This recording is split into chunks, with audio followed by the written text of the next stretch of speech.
Hi, my name is Alyssa Queen. I'm a registered nurse and board certified lactation consultant, as well as the owner of Queen at Home Lactation Services. Today I wanted to talk about alternate feeding methods, ways you can feed your baby other than a bottle. So why discuss alternate feeding methods? You may be here because you're already having problems giving your baby a bottle and you need to be separated from whatever reason. Maybe you're going back to work, maybe there's medical reasons, and you need to give your baby nourishment in ways other than a bottle. Maybe you're here because you're part of the prenatal lactation series. Maybe you're here and you've already had your baby and you want to find other ways to feed them that won't involve or risk any potential nipple confusion, flow confusion, or future breast rejection. Alternate feeding methods really are the safest way to give your infant nourishment when you cannot directly breastfeed, but still allow them to go back to the breast. Today I'm going to talk about 3 different ways you can feed your baby. First will be syringe, then next spoon feeding, and then finally cup feeding. If you haven't already, check out our paste bottle feeding video. A lot of the kind of tenets to these alternate methods go together. There's a lot of correlation. So first I will discuss syringe feeding. This is a 6 milliliter syringe, but they do make 1 milliliter syringes, and ideally that's what you'll be using in those early days, probably 1 milliliter. I recommend syringe feeding for when the volume is under about 5 mLs. That's kind of the maximum. If you're using over 5 mLs, I would really recommend utilizing one of the other methods I'll talk about later. To do syringe feeding, of course, you need a syringe. You'll have your baby kind of in a upright position, very similar to the paste bottle feeding position.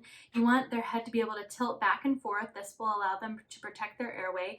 A more tilted back head position, not laid back, but more simply upright and tilted back, will allow for optimal airway protection while still being able to give your baby the syringe. You'll have your express breast milk or formula, depending on what you need or want, already loaded up in the syringe. I love that they come with little lids so you can protect and make sure that there's no bacteria going in and that it's clean. So you'll go ahead and remove the lid if that's applicable. Have your baby again sitting up in that position. You've got your pointer and thumb fingers kind of supporting behind the ears and the palm of your hand supporting behind the neck and shoulders to really fully support your baby. You'll want to rub the tip of the syringe on the top lip to allow the rooting reflex to be utilized and get the baby to open wide, ah. And when they do, you'll be able to let the baby kind of take in the syringe inside of their mouth. They're still being very active and having a very active role. With the syringe, it is really easy to give too much. It's really easy to depress this and boom, now you've given 2 mLs on accident. The smaller syringes, the 1 milliliter syringes, will help prevent that. But something that I like to do as kind of a safety precaution is to angle the syringe kind of almost in their cheek once they've opened up. Not very far back, but kind of pointed in either direction of their cheeks. So that way if you do accidentally give a little too much, that way it's not going straight back into their throat and at risk for choking. You don't want the baby suckling on the syringe and depressing it on their own. If they're suckling so actively, you might want to look into another method of feeding, simply because that kind of defeats the purpose and it will be very difficult to keep them from essentially utilizing this as a bottle. Because of the ease of accidentally giving the baby too much with this, or this becoming essentially a bottle substitute, I don't love the syringe feeding method. However, it is really good for maybe the baby is able to latch at the breast, but not doing great staying on the breast. They're not sustaining very well. You can insert, when the baby is on the breast, you can insert the syringe and depress a little bit of milk in their mouth, kind of in the corner, while they're actively suckling to kind of keep them happy at the breast as they learn to kind of sustain their feeds. The syringe method is also good for very sleepy babies. Sometimes if they're so sleepy or for whatever reason they haven't fed in a number of hours, they may kind of counterintuitively not wake even if they're hungry. And the syringe can be a good way to kind of essentially force the baby a little bit. Again, you want them to be as active as possible. You want to do everything you can, undress them down to their diaper, sit them up, skin to skin time, rub on them, talk to them, try to get them to wake up, of course. But let's say all of those tactics aren't working and you're not able to get a latch, or maybe other feeding methods. That baby is too tired and they really desperately need some calories and their essentially blood sugar level to raise. This is a really good way you can kind of force that a little bit.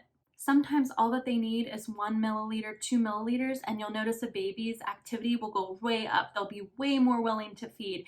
And then maybe you're able to try to latch onto the breast if that's what you're doing or is your goal, or you can use other methods in a more active way, and the baby is actually going to utilize those instincts and actively suckle and lead the feeding. I've also seen parents put their finger in the baby's mouth and then utilize the syringe right next to it. That way they can stimulate the suckle reflex. That is a perfectly okay way to use the syringe. But my thought again is if the baby is suckling so well and they're so active, there are other ways that I prefer that I'll talk about here. Or maybe you can try to latch that baby and maybe they'll be active at the breast after that time. The next alternate feeding method I want to talk about is spoon feeding. These are pretty much available in every house that I know of. Even you can get them when you're on the road in a plastic form from any fast food restaurant or anywhere you go, even a gas station. They're very easy to get a hold of, very easy to clean. A teaspoon is 5 milliliters and a tablespoon is about 15 milliliters. And so they're good for as your milk supply is kind of increasing in volume. Again, a really great option for those early days. Steps to spoon feed are to have your baby sit them upright. You've got your pointer finger and your thumb finger behind their ears supporting their head. The palm of your hand is supporting the neck and shoulders, and their head is at a slight tilt. Again, you're not having the baby kind of flat. It's more upright with a slight tilt of the head to protect the airway. Then you'll have your spoon. You'll have the expressed milk or formula in the spoon. You'll have it somewhat in a pencil hold, somewhat in the same hold that you would use to feed maybe a toddler, purees. You'll have the milk positioned where it's at the tip of the spoon, so you've got a slight tilt to the spoon. It is a little bit hard at first. It will take a little bit of practice to make sure you don't spill it everywhere. You might even want your baby's hands to kind of be swaddled. Normally, I always like the baby's hands to be free to help with the feeding, but this can be such a delicate process as you learn to practice that you may want to kind of swaddle or wrap them up. So you've got the milk kind of at the tip of the spoon. You're going to bring that to the baby's bottom lip and kind of rub it, and that way that will stimulate them to kind of stick their tongue out. Using myself as a more active model, again, I'm supported upright if I was a baby. Head will be slightly tilted back, and you're going to bring the spoon right to the edge of the lip. This will stimulate the baby to extend the tongue and lap up a little bit of milk. They might lap, swallow, pause, lap, swallow, pause. And eventually when they're done, the pause will just keep getting longer, and they'll even just completely close their mouth. Maybe they'll even push it away. Their hands are open, their arms are relaxed. Maybe they've even fallen asleep. The third and final alternative feeding method that I wanted to talk about is cup feeding. I brought a whole variety of cups because I wanted to show that you don't need any specific cup. You don't need to buy anything new.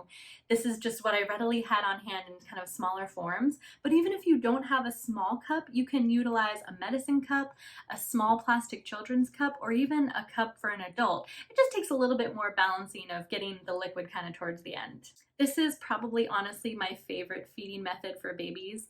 It really reduces any kind of risks of breast confusion, breast rejection, all of those things, just like with syringe feeding and spoon feeding. But you can use this throughout their lifespan.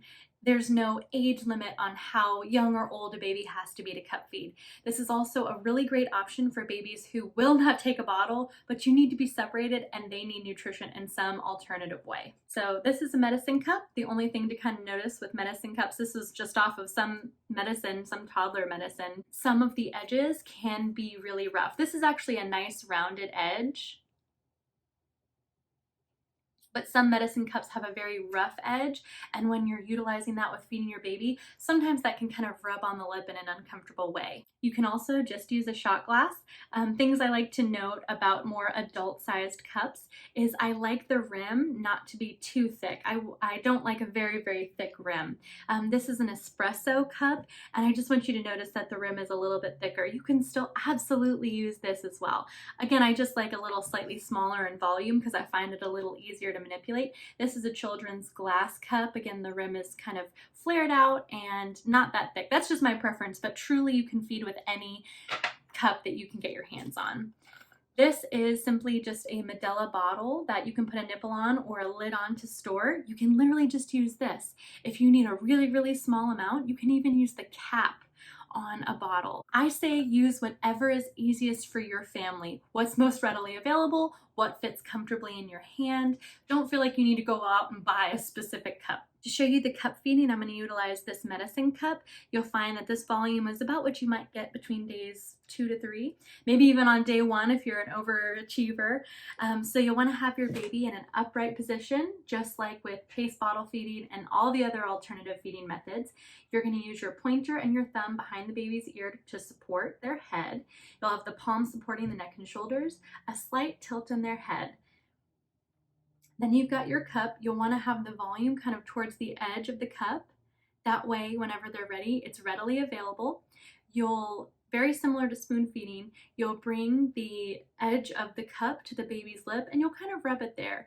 Then they'll start to extend their tongue, it's a reflex, and essentially kind of lap up the milk like a little puppy. And this is something that you can kind of tilt the cup or even tilt the baby's head depending on kind of your rhythm and your comfort. You don't want them to be, again, very far back, but a slight tilt is okay. So you've got it towards the edge and they'll kind of lap, and they might swallow and take a break. And whenever they're taking a break, you can just, again, keep that cup kind of in place and support it. And that way, whenever they're ready to start again, they can basically freely feed themselves by essentially lapping, because all you're doing is holding their position and you're also holding the position of the cup to allow them to fully lead this feeding. It's very much a baby-led feeding. I love that because that allows you to know when they're done, when they're hungry, how fast they want to go. It's completely led by them and their instincts, and they are the expert of how much they need and how fast that they want it. One of the reasons I love cup feeding so much, and you'll be able to see this in the videos that I linked below and in my workbook, but the cup feeding allows the baby to most similarly remove milk like at the breast. They'll form their tongue in kind of a cup, a C shape, and kind of the positioning and the movement will be very similar to that at the breast, which is one of the reasons I love it so much. I would highly recommend giving it a try, whether your baby is just going to be separated from you while you're at work, maybe you've got a premature infant, or maybe you have a medical need to supplement. Any reason that you need to feed your baby other than directly from the breast, I really, really would recommend cup feeding. Some things I want you to know about and avoid as you're utilizing these alternative feeding methods is not to put too much pressure on the lips, whether that be the upper or lower. You don't want the lip to flare out. You want to just simply rest the cup, syringe, or spoon just gently on the lip to allow the baby to bring that syringe in, or in the case of spoon and cup, to kind of lap that milk in independently at their own speed. You don't want too much pressure. You also don't want to bring the spoon, cup, or syringe too far up, too far back, because that will block the tongue action that they need to kind of lap or suck or bring in that syringe. Another thing that you want to make sure and avoid is you don't want to be pouring any amount of volume into the baby's mouth. You want this to, again, be a very baby-led activity, pacing themselves a slow pace. We want this to last anywhere from 10 to 20 minutes, just like a breastfeeding session. If the baby is so sleepy or fussy, if you're forcing this feeding, you really want to figure out why. Is the baby maybe too sleepy? Then you need to try to wake that baby. You don't want to just pour it in. Are they laying down too flat? Do they need to be more upright?